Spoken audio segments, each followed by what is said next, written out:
Migraine attack വരുമ്പോൾ പല ആൾക്കാരും ഷോളോ കർച്ചീഫോ ടവലോ കൊണ്ട് തല അമർത്തി കെട്ടിവെക്കുന്നത് കാണാറുണ്ട്. പക്ഷേ ചില ആൾക്കാർ ഡോക്ടറെ മൈഗ്രെയിൻ വന്നാൽ തലമുടി കെട്ടിവെക്കാനോ ചീവാനോ ക്ലിപ്പിടാനോ തട്ടമിടാനോ എന്തിന് തലയിൽ തൊടാൻ പോലും പറ്റണില്ല എന്ന് പറയാറുണ്ട്. മൈഗ്രെയിൻ വരുമ്പോൾ ക്യൂട്ടാനിയസ് നെർവ്സ്, അതായത് സ്കാൽപ്പിലെ സ്കിന്നിലുള്ള നെർവ്സ് ഒക്കെ കൂടുതൽ സെൻസിറ്റീവ് ആവാം. തലമുടി ചീവുമ്പോഴും കെട്ടിവെക്കുമ്പോഴും അല്ലെങ്കിൽ തൊടുമ്പോൾ പോലും ഈ നെർവ്സ് ഒക്കെ കൂടുതൽ റെസ്പോൺസീവ് ആവും.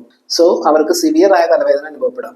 ഇതിനെയാണ് അലോഡൈനിയ എന്ന് പറയുന്നത്. ക്രോണിക് മൈഗ്രെയിൻ പോലെ ഫ്രീക്വന്റ് ആയി, അതായത് മാസത്തിൽ 10-ലധികം തവണ തലവേദന വരിക, ശക്തമായ കുറെ നേരം നീണ്ടു നിൽക്കുന്ന തലവേദന, ഇങ്ങനെയുള്ളവരിലാണ് അലോഡൈനിയ കൂടുതലായിട്ട് കണ്ടിട്ടുള്ളത്.